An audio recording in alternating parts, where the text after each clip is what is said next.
Enfin, incroyable, incroyable mais vrai.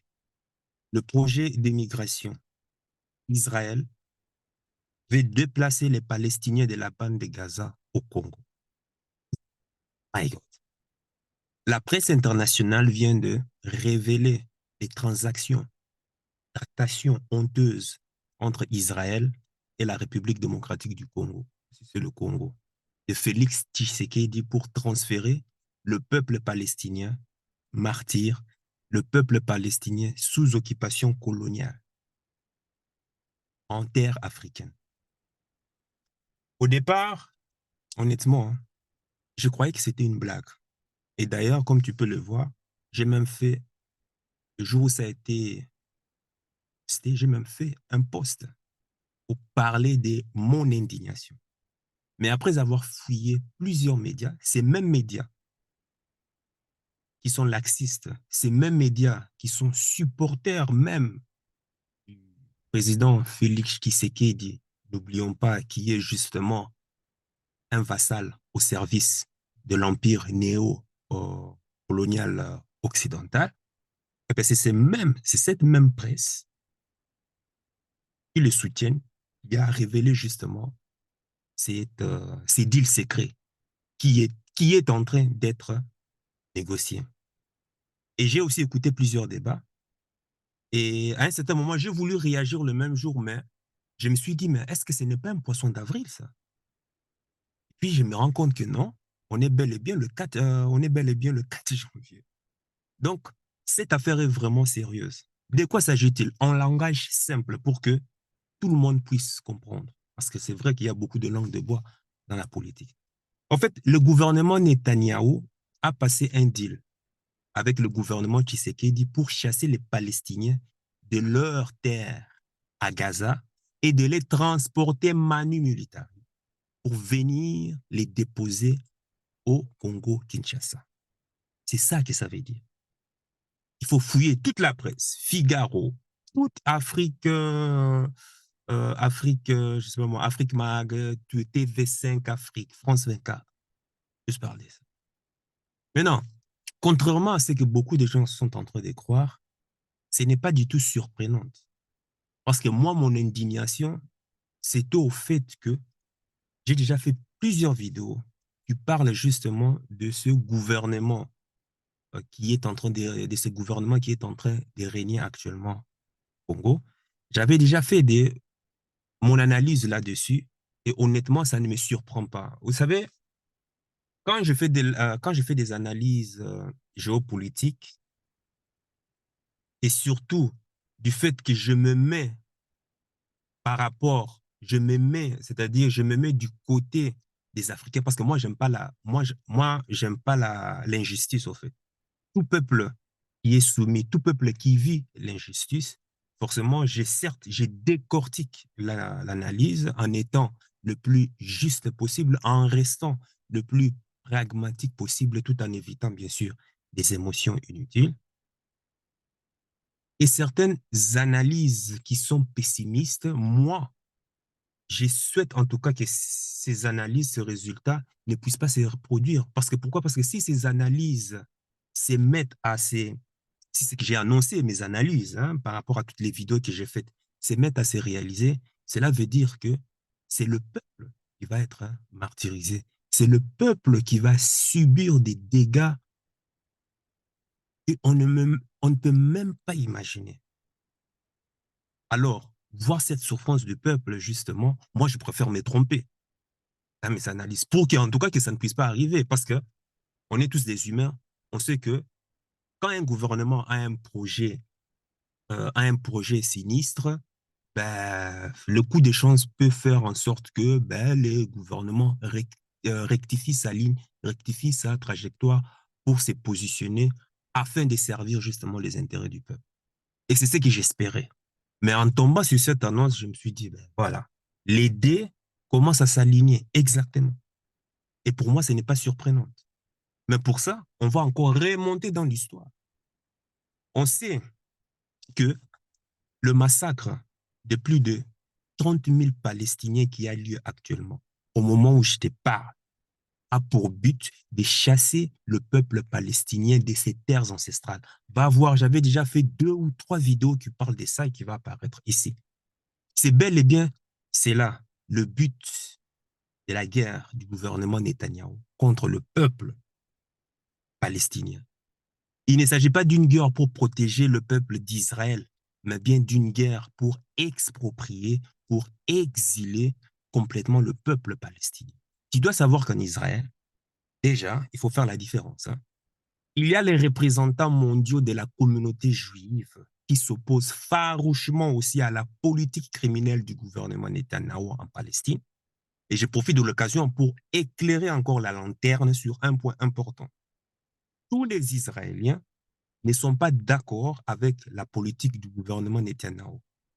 Et mieux encore, il ne faut pas confondre Israéliens et Juifs. Un Israélien est un citoyen de l'État d'Israël. Un Juif est un pratiquant de la religion judaïque. Ces 2 choses sont complètement différentes. Il faut bien saisir ça dans ta tête. Il y a des Israéliens qui sont partisans de la politique de Netanyahou. On les appelle les sionistes. Et il y a des Israéliens qui sont opposés à la politique de Netanyahou. Et d'ailleurs, avant le déclenchement de la guerre israélo-palestinienne, de la date dernière, il y avait justement d'immenses manifestations en Israël pour demander la démission de Netanyahou parce que l'économie d'Israël est en train de traverser une crise économique sans précédent. Netanyahou était sur le point d'être éjecté du gouvernement. Et comme par hasard, l'attaque surprise du Hamas vient changer complètement les cartes, vient changer complètement la donne. En un tour de magie, les attentions se sont tournées vers le conflit, vers la réponse d'Israël contre l'attaque du Hamas, faisant justement le bonheur de Netanyahou, car il pouvait en faire respirer et se maintenir encore au pouvoir paisiblement jusqu'aux prochaines élections. Maintenant, connaissant la logistique impressionnante du service des renseignements, le plus puissant du monde, le numéro 1 outillé, le numéro 1 dans la technologie, je parle du Mossad. Comment se fait-il que le Mossad n'a-t-il pas pu savoir qu'il y avait des attaques qui se préparaient contre Israël? Moi, je voudrais que tu me mettes ça dans les commentaires. Parce que jusqu'à présent, je n'arrive pas à comprendre. En plus, une attaque d'une telle envergure. Bienvenue justement dans les abîmes de la géopolitique. Nous sacrifions une partie de notre peuple pour justifier la guerre et s'enrichir davantage sur ce qui se cache dans le sous-sol. C'est ça la géopolitique. On s'intéresse à ce qui se cache dans le sous-sol. Je fais une vidéo qui parle justement, j'ai défini moi, hein, du mieux que je peux, la géopolitique. Va voir ça ici. Toi qui suis cette chaîne, quand on examine la tragédie qui est en train de se dérouler en Palestine, je t'invite vraiment à ne pas tomber dans des fausses représentations. Juif, je répète encore, c'est une religion. Je rappelle qu'il y a des juifs qui ne sont pas israéliens. Même si par définition, l'État d'Israël a été fondé pour permettre aux juifs du monde entier d'avoir un État politique de référence dans lequel ils pourraient se réfugier s'ils sont persécutés. Donc, on peut être juif et être israélien. Ça, il faut le savoir. Et il y a aussi des juifs de toutes les couleurs du monde, hein, de toutes les couleurs, des juifs russes, des juifs français, il y a des juifs africains, il y a des juifs sud-africains, des juifs congolais, il y a des juifs iraniens, il y a des juifs canadiens, des juifs brésiliens, il y en a de toutes les couleurs. Il y a des juifs anti-sionistes et il y a des Israéliens anti-sionistes. Les sionismes, pour faire simple, c'est le colonialisme politique,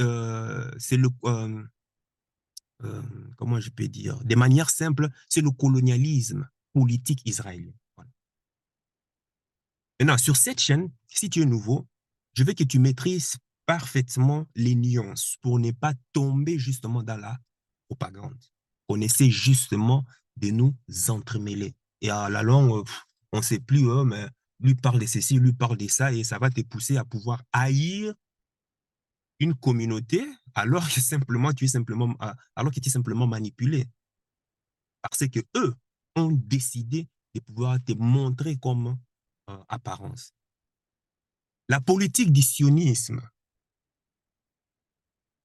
la politique du sionisme consiste à éliminer le peuple propriétaire de la terre palestinienne pour imposer la domination, l'expropriation et l'avantage du seul colon, justement, sioniste. Donc, dans le sionisme, il est prévu de chasser les Palestiniens de leurs terres, d'arracher leurs terres. Il y a trois catégories de pensée chez les sionistes sur la question palestinienne. Un, les sionistes, pour les sionistes, les Palestiniens doivent être éliminés. Il y a une catégorie de groupes qui pensent comme ça. Deuxième pensée sioniste dit que les Palestiniens doivent être emprisonnés. Troisième catégorie des penseurs sionistes, ils disent que les Palestiniens doivent aller en exil. Voilà la doctrine sioniste. Trois catégories des penseurs. Maintenant, il ne faut pas que tu sois surpris que M. Netanyahou soit en train de négocier avec un gouvernement africain pour la déportation des Palestiniens. Je tiens à rappeler que deux de ces ministres l'ont confirmé. De toute façon, ce n'est pas un secret, quoi. Même si le gouvernement congolais ou quoi que ce soit est en train de nier cela, mais déjà, les Israéliens, c'est pas un ministre, j'oublie le nom, ils ont confirmé cela. Donc, ça fait partie justement de la doctrine sioniste. Monsieur Netanyahou n'a rien inventé. Il ne fait qu'appliquer simplement leur doctrine. Il faut que ça soit clair dans la tête. Donc, il n'y a pas quelque chose de scandaleux ou quoi que ce soit. C'est vrai, le titre dit scandale parce que, ben voilà, je veux que les gens s'intéressent vraiment à la question, mais en réalité, ce n'est pas si miraculeux, enfin, ce n'est pas si étonnant que ça. Hein. Donc, c'est normal, d'après leur doctrine. Il est simplement dans son rôle. Deuxième élément clé, je veux maintenant qu'on aille justement comprendre justement Félix Tshisekedi, la question géopolitique du Congo et comprendre surtout comment est-ce qu'un pays occupé, le Congo en question, depuis 3 décennies, en proie au terrorisme, est capable d'accueillir des migrants palestiniens occupés par les sionistes israéliens. C'est là que je veux qu'on puisse réfléchir. Félix Tshisekedi est sur la garde de plusieurs mercenaires français, ça on le sait. Félix Tshisekedi est un valet du système mafieux de la France-Afrique. Par extension, il est en quelque sorte un valet de la domination anglo-américaine occidentale en Afrique. Il y a même des traîtres comme Paul Kagame du Rwanda, dont il donne un peu l'impression d'être un ennemi. Qui se souvient de la mascarade pendant la campagne présidentielle de 2019? Félix Tshisekedi a juré devant le peuple congolais qu'il allait saisir le Parlement congolais pour déclarer la guerre au Rwanda et qu'à partir du territoire congolais, il allait justement réduire l'armée de Kagame en poussière. Qui se souvient de cette promesse? Maintenant, depuis qu'il a été élu président et encore réélu à la tête du Congo, qui l'a encore entendu parler de ça? Qui l'a encore entendu parler de la guerre de libération de la République démocratique du Congo? Au lieu de ça, il se cache derrière des projets écologiques. Comment vas-tu expliquer à un peuple affamé la question écologique? Comment vas-tu expliquer à un peuple sous occupation de respecter l'écologie et le climat pour vivre en harmonie avec la nature. Il y a justement, je tiens à rappeler qu'il y a justement une ethnie au Congo qu'on appelle les Pygmées. Ce sont eux qui ont même d'ailleurs, si tu ne connais pas, qui ont construit les tombeaux des pharaons en Égypte. Ce peuple maîtrise à la perfection les secrets des forêts, de toutes les espèces qui y vivent. Ce peuple maîtrise à la perfection l'écosystème de la forêt, y compris le climat. Mais as-tu déjà entendu que Félix Tshisekedi s'est déplacé pour aller les consulter? Mais pour aller mendier, par contre, des milliards de dollars et des milliards d'euros afin que l'Occident investisse justement dans les forêts équatoriales, là, l'Africain est champion numéro un. L'argument qui consiste à dire que Félix Tshisekedi va libérer la RDC des occupants rwandais et ougandais sponsorisés par le clan anglo-américano est une utopie. Où est l'état de droit? Qui se souvient de la promesse d'état de droit? L'état de droit au Congo. Qui se souvient? Qui se souvient de la promesse que Félix Tshisekedi allait réduire la pauvreté et faire en sorte que le PIB par habitant puisse être multiplié par 1000? Qui se souvient? Contre, on a bien vu que son compte bancaire a été multiplié par 1 million. Bon, ça c'est un autre sujet. D'abord, il faut savoir que Félix Tshisekedi et Paul Kagame, c'est comme une pièce de monnaie avec deux faces. Les deux ont les mêmes maîtres occidentaux. Ensuite, ceux qui protègent Félix Tshisekedi sont les mêmes qui protègent Paul Kagame. Oui, la guerre qu'il y a eu au Congo est une guerre qui est menée avec la duplicité double des dirigeants rwandais et des dirigeants congolais actuellement. La déstabilisation du Congo est depuis très longtemps une condition de l'exploitation des richesses faramineuses pour piller l'uranium congolais, l'or congolais, tu as le diamant congolais, euh, le cobalt, les cuivres, bref. Il faut systématiquement qu'il y ait à Kigali, à Kampala, à Kinshasa, capitale respective du Rwanda, de l'Ouganda et de la République démocratique du Congo, des cipeaux de l'impérialisme anglo-américain, des cipeaux du néocolonialisme, des suppôts de la domination occidentale. N'as-tu pas vu Félix Tshisekedi dérouler le tapis rouge au roi des Belges alors que le grand-père de ce roi est coupable d'avoir coupé 20 millions de bras des Congolais sans qu'il y ait un procès, sans qu'il y ait des réparations? D'ailleurs, même, je ferai une vidéo qui va apparaître seulement par rapport à l'Église catholique. Ça va apparaître ici. Tu verras ce genre de révélations. N'as-tu pas vu célébrer, n'as-tu pas vu Félix Tshisekedi célébrer, donner le tapis rouge de Kinshasa à ceux-là même qui ont dissous avec la CIA Patrice Emery Lumumba dans l'acide et qu'ils n'ont gardé de lui quoi? C'était une dent, je crois, une dent en or et qu'ils ont même restitué à peine, c'était quand en 2021, non, 2022, je crois, 2022 ou 2023.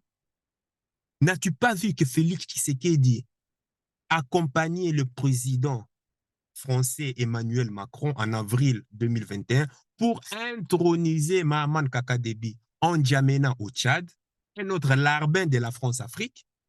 Maintenant, quand les Congolais disent qu'il ne faut pas qu'on se mêle de la politique du Congo, ok, oui, mais quand lui va introniser, justement, perpétrer, va faire durer la politique de la France-Afrique dans d'autres pays africains, désolé, il faut aussi qu'on s'intéresse à son cas, quoi. Hmm? Félix Tshisekedi, à l'époque, il était président de l'Union africaine. Maintenant, s'il faut comprendre pourquoi un tel deal entre Israël et le Congo a été possible, il faut seulement étudier le profil de Félix Tshisekedi et de toute cette supercherie et comment est-ce que cette supercherie est en train de prendre tout son sens. Il faut savoir que Félix Tshisekedi est considéré comme traître pour bon nombre de Congolais, et déjà pour les Africains. Donc, il n'a aucun mal à faire le commerce des Palestiniens. Pendant ces temps, l'Afrique du Sud, par exemple, on note que l'Afrique du Sud a saisi, par exemple, la CPI, a saisi l'Organisation des Nations Unies pour porter plainte contre Israël pour génocide en Palestine. Alors qu'un grand pays en Afrique dit non à tout ce qui se passe en Palestine, Félix Tshisekedi, lui, commence à discuter, à négocier le transfert de la déportation forcée des Palestiniens en Afrique. Non content ou pas compétent de nous tromper sur la libération de son pays de l'occupation des Rwandos-Ougandais avec leurs maîtres occidentaux, Félix Tshisekedi entre en négociation pour faire justement déporter les malheureux Palestiniens contre leur gré en terre d'Afrique. Où nous en sommes là? Maintenant, analysons le Rwanda. Paul Kagame est parti négocier de l'argent auprès de l'Empire britannique pour déverser les trop-pleins des sans-papiers refoulés de la Grande-Bretagne au Rwanda. Donc, quand tu viens en Grande-Bretagne, en tant que demandeur d'asile ou migrant, en tout cas, on t'expédie justement au Rwanda jusqu'à ce que ton dossier soit étudié afin d'être éligible d'entrer, hein, d'entrer ou pas en Grande-Bretagne. Maintenant, à toi maintenant de trouver justement les points des similitudes avec Félix Tshisekedi. Félix Tshisekedi nous donne les mêmes signes que Paul Kagame. Ils sont tous les valets impérialistes, enfin de l'impérialisme occidental, du néocolonialisme. Ils sont là pour s'assurer que l'Afrique soit en permanence déstabilisée. Seule une Afrique déstabilisée peut permettre à ces gens des tyrans de prospérer. Seule une Afrique déstabilisée peut être pillée matin, midi, soir. Félix Tshisekedi mène une politique de chiffon, une politique de mépris pour son propre peuple. Je pense que ces deals secrets entre Israël et le Congo est une instrumentalisation du peuple palestinien en tant qu'être humain. Moi, je condamne cet acte de barbarie. De la même manière que j'ai condamné justement l'attaque du Hamas contre les innocents israéliens, même si je sais que le Hamas est en situation de résistance. Mais les attaques de résistance ne peuvent jamais légitimer le meurtre des civils. Je condamne Israël sioniste parce qu'il est dans une posture de puissance coloniale et que le peuple palestinien était dans la résistance. De ces faits, ils ne doivent pas être présentés comme des terroristes parce qu'ils sont en train justement de combattre pour leur liberté, pour libérer leur terre. Je ne peux pas me taire tant qu'il y a des abominations chez les autres. Si je le fais, le jour où il y aura des abominations chez moi, eh bien, les autres aussi vont se taire. Il n'y a pas de place en Afrique pour des populations déportées des continents étrangers. Et je condamne tous ceux qui sont impliqués dans ces trafics sordides d'êtres humains. Et cet événement soit une occasion, en tout cas pour les Congolais, d'ouvrir les yeux sur ce que leur président, le président du Congo, est en train de faire. Ceci nous montre que le président du Congo est un valet de l'impérialisme sioniste, comme son homologue du Rwanda, Paul Kagame. Et ceci me pose aussi à me poser comme question, est-ce que la réélection au deuxième tour de la campagne présidentielle, la réélection de Félix Tshisekedi, est-ce que c'est ça le prix de sa réélection à la tête du Congo? On sait tous que toutes les élections démocratiques ne sont juste que des élections occidentales, en fait. C'est l'Occident, c'est l'État profond qui décide de choisir à la dernière minute. Après que le peuple ait voté, c'est l'État profond qui décide qui doit être élu ou pas. Maintenant, on comprend maintenant qui est derrière maintenant le sponsor de Félix Tshisekedi. On voit que l'impérialisme sioniste est aussi là. C'est une question à se poser. Mais ça encore, il faut encore creuser encore. Et pour finir, euh, j'ai toujours dit, et je le dirai encore, le salut du Congo, le salut de la République démocratique du Congo ne sera possible que lorsque les forces révolutionnaires panafricanistes dans le peuple congolais, dans l'armée congolaise et sur le continent africain vont s'aligner ensemble pour justement recommencer la lutte d'émancipation là où Laurent Désiré Kabila l'a laissé et mieux encore là où Patrice Emery Lumumba l'a laissé. Sur ce, sache que ton cœur sait déjà ce que ton cerveau essaie de comprendre. Tu la voix de ton cœur. Il connaît déjà le chemin.